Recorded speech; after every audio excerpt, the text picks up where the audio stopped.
Hello and good morning, everybody. It is me, Julian. I am joining you live from London, where I will be for the next 2 months.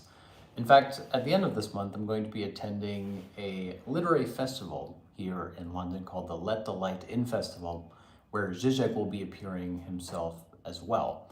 And today I would like to continue our lecture on Žižek's concept of subjective destitution. That is the lecture series which I've been hosting for the past 2 months. And today I'm going to try to explain the difference between the symptom and the fetish, and why Slavoj Žižek argues that the two main ideological types of contemporary late capitalism are the cynic and the fundamentalist, against which he proposes a third type, an ideological critical type. And I'm going to try to lay out what that means. But first of all, welcome. If you're new here, this is a weekly session that I've been hosting for the past 4 years, dedicated to Slavoj Žižek's philosophy and various associated thinkers like Hegel and Lacan. If you'd like to support this channel, which is entirely open access and free, please do consider becoming a patron. It makes a huge difference. Plus, on my Patreon, you can find edited transcripts for all of the lectures, audio downloads for more than 100 lectures, as well as my ebook, which includes the complete guide to Slavoj Žižek. So thank you for joining me today. Once again, I am hosting this lecture from London, where I will be for the next 2 months. Let's dive right in.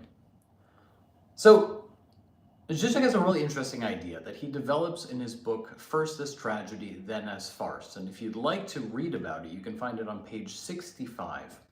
That I'd like to talk about a little bit more here. The section is titled The Two Fetishes. Now, the two fetishes that he has in mind are the fetish of the cynic and the fetish of the fundamentalist, which he characterizes as the two main approaches to contemporary ideology, also known as post-ideology. In fact, Žižek's argument about ideology is that the contemporary ideological mode is precisely the one which pretends to be post-ideological or non-ideological. This might be familiar to those of you who have already read or studied Žižek, but I thought it might be good to take a step back and to start explain these things in more detail. So I wanted to begin by giving you a simple formula by which you might understand the difference between the symptom and a fetish. What is the difference between a symptom on the one hand and a fetish on the other? Well, to put it very simply, a symptom is that which disrupts your dream, whereas a fetish is that which allows you to keep on dreaming. Think, for example, about the Barbie movie. There's a wonderful scene in the Barbie movie where she's having a dance party in her Barbie house and everything is perfect, and yet suddenly she has an intrusive thought of death. Here we have the symptom. The symptom is that which suddenly out of nowhere appears to shatter your peace of mind, disrupts the fantasy, suddenly brings everything to a grinding halt.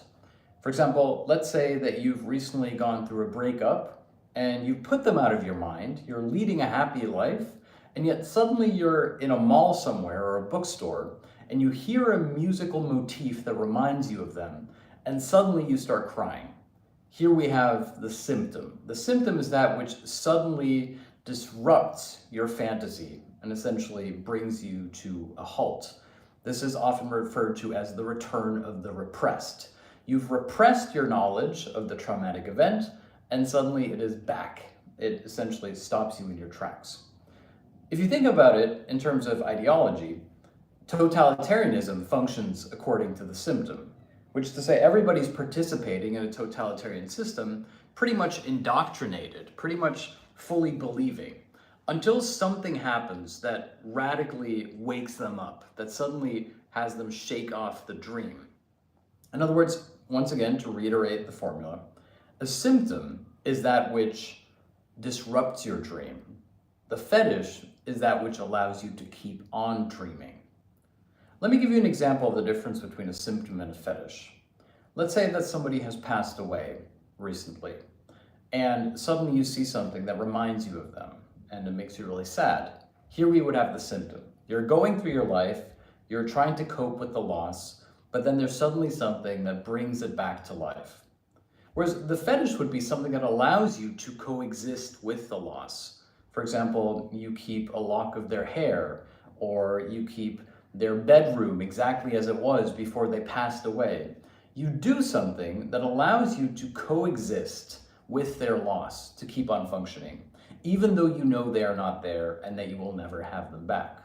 In other words, the symptom is the person who goes through life as if the thing hadn't happened, essentially repressing it. Then it presents the return of the repressed. You suddenly are confronted with the horrible truth. Whereas the fetish is that which allows you to coexist with the horrible truth, to essentially accept it, but to keep on going. Nevertheless, this still functions according to the logic of repression. You're not looking the thing directly in the eye, you simply are holding on to your fetish.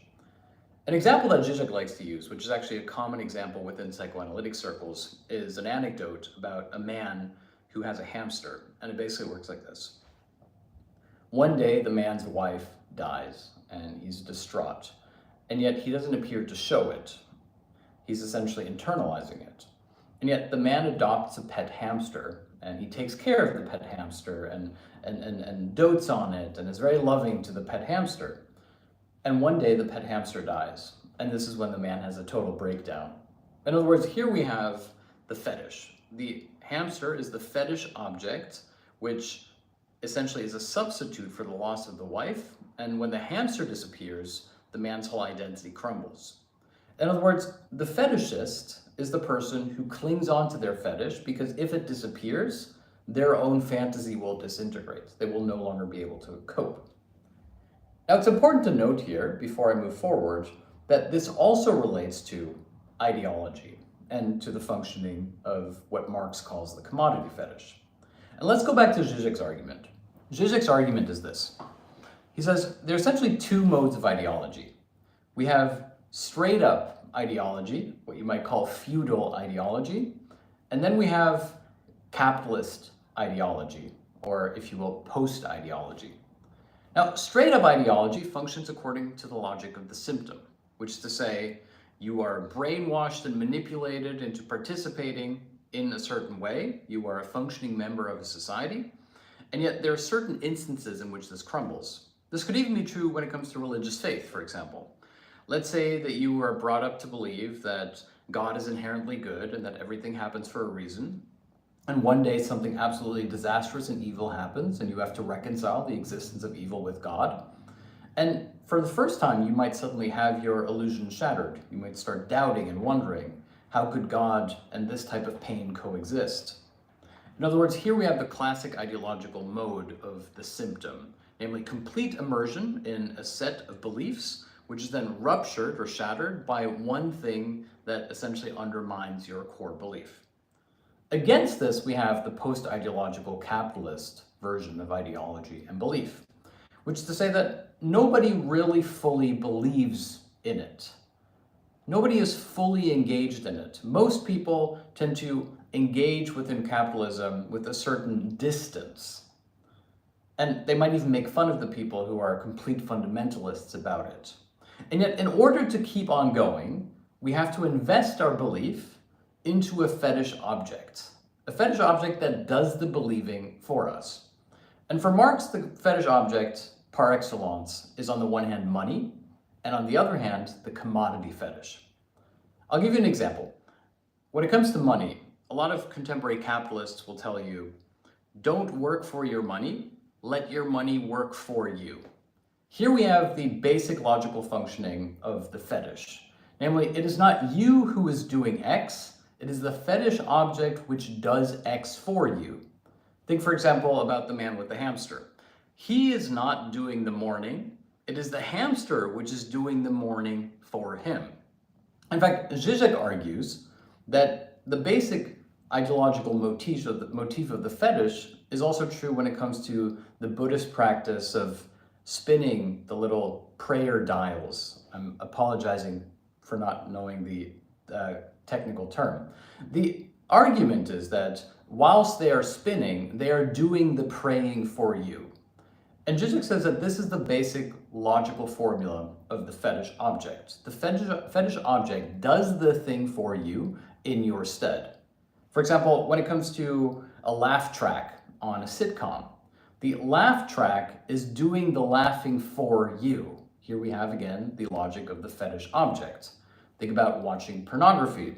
When you watch pornography, two people are copulating so that you don't have to. In other words, it is once again the logic of the fetish. They do it so that you don't have to. And Žižek's basic argument is that this distancing essentially leads to a certain cynicism. In fact, he says the two predominant fetishes of contemporary late-stage capitalist post-ideological life are that of the fetishist as cynic, namely the cynical attitude, and that of the fundamentalist. Now, how does that work? Well, the cynic essentially accepts the status quo. The cynic will never be swayed from his belief system, a kind of radical cynicism that everything is rigged against him. And yet it is precisely because of this cynicism that he can nevertheless continue participating in the status quo. His very cynical stance allows him to be essentially the most conservative figure who simply goes through life feeling a sense of moral superiority because he has seen through how it works. And it's important to note here that many leftists can fall prey to this very cynicism as well. Oh, don't you know, it's all simply an imperialist scam, etc. This very cynicism is therefore not to be confused with a proper ideological criticism, and I will return to that at the end of this lecture, i.e. what constitutes proper ideological criticism. This cynical stance, therefore, allows the subject to continue participating within social life, but to nevertheless, in some sense, to feel detached from it or superior to it. The central logical formula of contemporary ideology is, therefore, that you participate in it precisely because you feel like you have seen through it. In other words, you are not totally immersed in the social fabric, which is a fantasy, right? You are not the subject of symptom, namely full indoctrination. Instead, you believe yourself to be exempt from it, you have seen through it, and this allows you to keep on participating in it. Against this, we have the fetish of the fundamentalist. The fundamentalist is the one who believes themselves to be exempt from social life because they have given themselves completely to one other cause. For example, the religious fundamentalist who gives his life to God, who claims to know exactly what God wants from him. Here we have the religious fundamentalist who can nevertheless perfectly function within life, watching YouTube videos and going on religious vacations, etc. And yet his religion, his fundamentalism, therefore functions as a fetishistic disavowal. It allows him to keep participating precisely because he has one overarching master signifier that allows him to be exempt from it. You could even make the argument that this is true for people who give themselves completely to sports, sporting fundamentalists or video game fundamentalists. They can continue to participate precisely because they don't care about what's going on. They simply focus on their niche communities. Now, it's important to note here that Žižek isn't making a normative argument. He's not saying that cynics or fundamentalists are evil or bad. He's essentially pointing out that to be able to participate within contemporary ideological life, one essentially must become a cynic or a fundamentalist. At least those would appear to be the two most tempting options. And now we can return to the commodity fetish, which I already alluded to earlier. Marx's basic idea in the commodity fetish is that the commodity is that which believes in our stead. I'll give you an example. When you buy Nike shoes, it's not because you think that you will actually be as athletic as the Nike-sponsored athletes. Instead, it is that the Nike-sponsored athletes embody some aesthetic and athletic ideal of perfection that you too would like to believe in, and that nevertheless you struggle to do. In other words, within contemporary capitalism, we're all at a cynical distance. We struggle to fully embrace it. We can't fully believe in it. We're not idiots. And yet we want to buy into the dream. And so the fetish object, the commodity fetish, is that which allows us to participate as if we were dreaming the dream, except someone does it in our stead. The athlete dreams the dream for us, so to speak. And here we can go back to the logic of money. In capitalism, it is not simply that you work for your money, you are told that your money should be working for you. The same is true with the commodity fetish. It is not that you should become a pro athlete, it is that the pro athlete should be believing in it for you. In other words, once again, we participate by putting ourselves at a remove. Or to go back to the formula that I mentioned at the beginning of this lecture, the symptom is that which awakens you from the dream. The fetish is that which allows you to keep on dreaming. The problem, therefore, according to Žižek, is no longer that of, for they know not what they do, but instead they know precisely what they do, and yet they keep on doing it. In other words, it's not so much a question of how do we wake up, but how can we stay asleep so that we might function. Now, ironically, as I alluded to at the beginning of this lecture, contemporary ideology therefore manifests as supposed post-ideology, as a kind of cynical detachment. In fact, if you look at alt-right influencers like Andrew Tate's imperative to wake up from the matrix, this waking up is therefore precisely how you remain asleep. By means of being a cynic who has supposedly seen through the matrix, you nevertheless continue to participate as the most slavish and willing capitalist subject. And probably it's precisely alienated men who struggle to find a fantasy, i.e. a fetish object that allows them to participate in contemporary life, that therefore leads them to this radical fundamentalism, the fundamentalism of alpha masculinity. Therefore, the cult of alpha maledom, which presents itself as an alternative to the cult of the matrix, is precisely a form of fundamentalism, which embodies and embraces the cynical stance. You might even call it the fundamentalism of cynicism. Hence, when the cynic raises his cynicism into an overarching fundamentalism, we have what Žižek calls between the two fetishes. Žižek's basic argument, therefore, is that the predominant post-ideological stance is precisely the cynicism raised to the level of fundamentalism, not an either-or position, but a dialectical relationship. The fundamentalist of cynicism is therefore the contemporary capitalist subject, exemplified by contemporary alt-right figures. Now, I'd like to briefly take a step back and talk about what I promised before. Remember, I said Žižek introduces the argument that there are two main modes. There's the cynic and the fundamentalist. And as I've just suggested, there is also a kind of third mode, which is the fundamentalist cynic. And yet Žižek argues that against this, we should find a third choice, if you will, namely the choice of ideological critique. Žižek's basic wager is this, that if we practice the critique of ideology, we can to some extent escape the bindings of being either a cynic or a fundamentalist. But what does it mean to practice the critique of ideology? After all, often it seems like the critique of ideology is itself simply a reified form of cynicism. Everything is ideology, etc., or vice versa, a form of reified fundamentalism.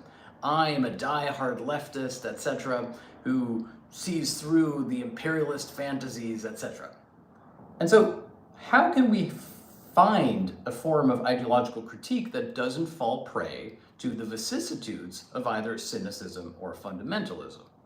Well, here we have to be a little bit technical. The trick is this.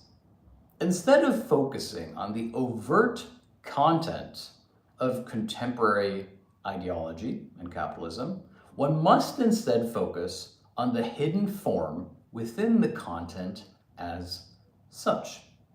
Here in his book, The Sublime Object of Ideology, in a fairly famous passage, Žižek actually compares Freud and Marx.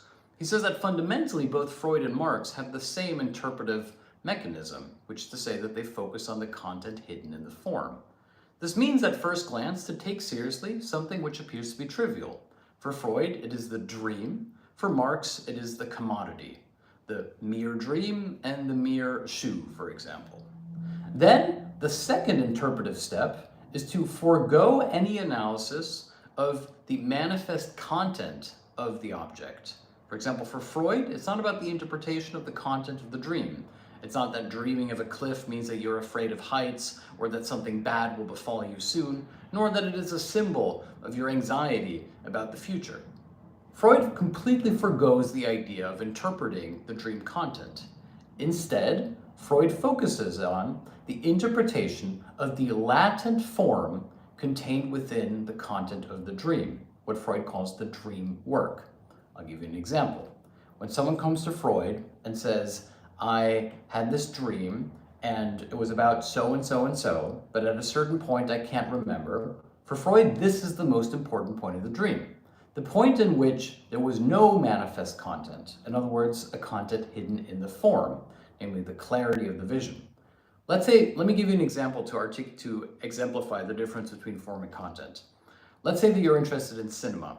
If somebody asks you about the plot, you are talking about the content. If somebody asks you about the lighting and the cinematography, they're asking you about the form. Freud does the basic same thing when it comes to dreams. Instead of focusing on the content, the plot of the dream, he's focusing on the form of the dream, the manner in which the dream is presented and recollected by the subject. Now, back to Marx. Marx, again, starts in a similar manner. Marx says, let's begin by looking at the lowly commodity, namely a shoe or something like this. Then he says, instead of looking at the manifest content of the commodity, how it is made, etc., which itself is always subject to bourgeois ideology. Consider the contemporary ideological marketing of something being hand-sourced or artisanal or from a family farm, etc. Here we see the ideological messaging as to the content of the commodity. Instead of focusing on that, we must instead focus on the form by which the commodity is presented. Now, this can come in three ways. One, we can look at the actual conditions of production of the commodity. In other words, what does it take for this commodity to be produced and distributed widely? Secondly, this can take on the meta level of how commodities achieve value in the first place, i.e. in relationship to other commodities.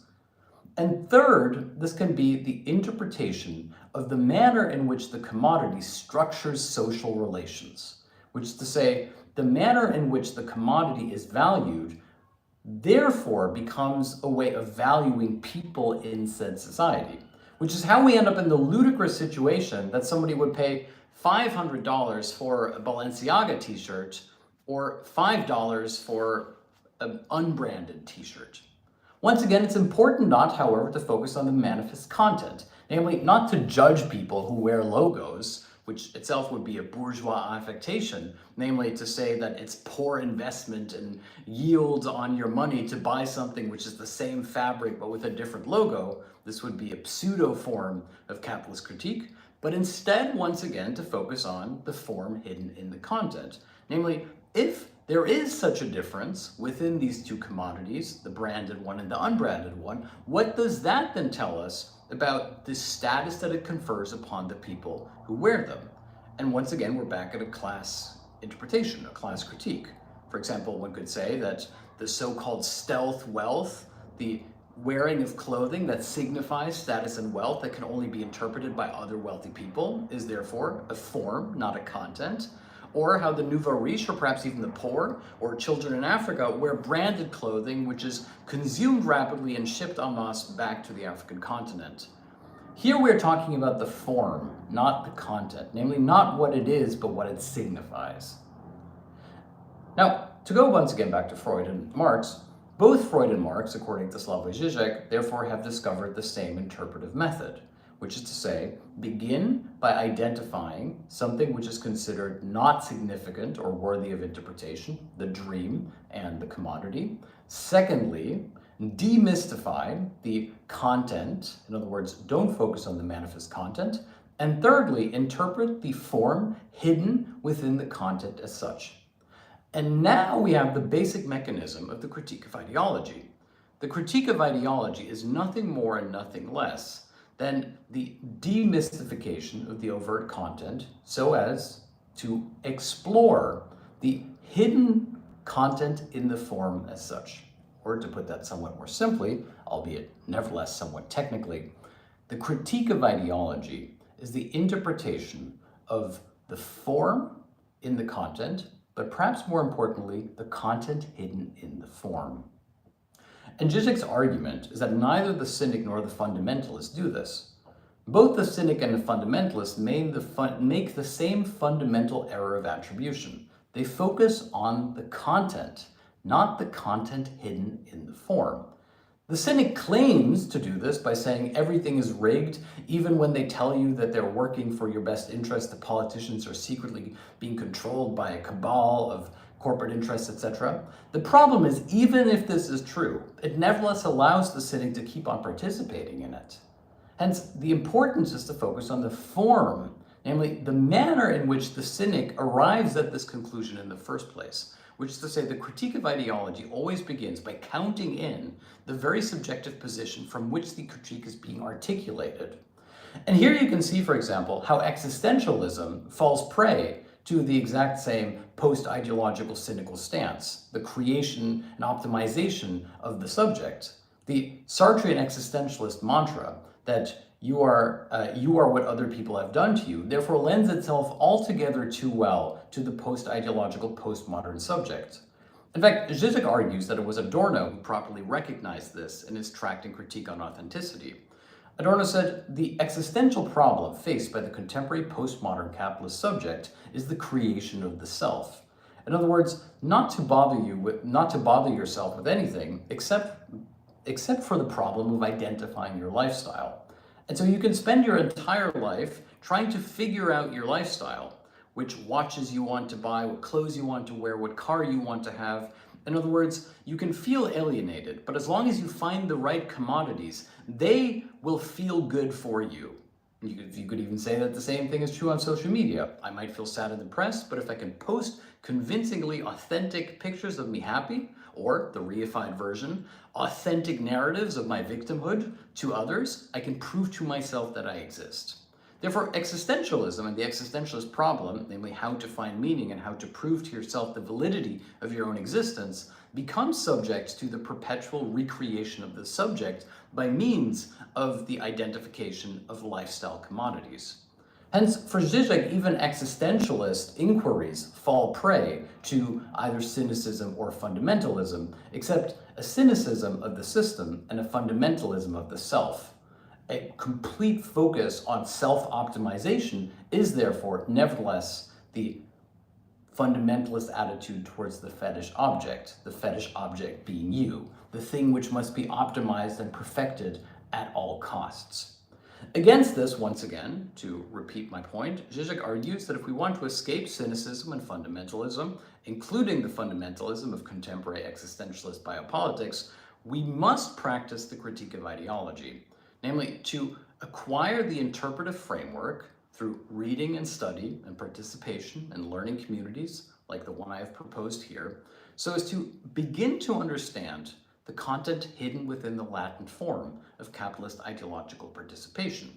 And step number one is realizing that the most ideological thing is always that which claims to be non-ideological. That ideology today comes in the guise of post-ideology. The two things I would like you to take away from this lecture are the difference between the symptom and the fetish. The symptom is that which disrupts the dream. The fetish is that which allows you to keep on dreaming. Žižek's argument is that within contemporary postmodern capitalism, sometimes referred to as late capitalism, we are all fetishists. We are either cynics or fundamentalists, which allows us to keep on participating even though we know better. Je sais bien, mais quand même is Žižek's French formula for this. I know very well, and yet nevertheless.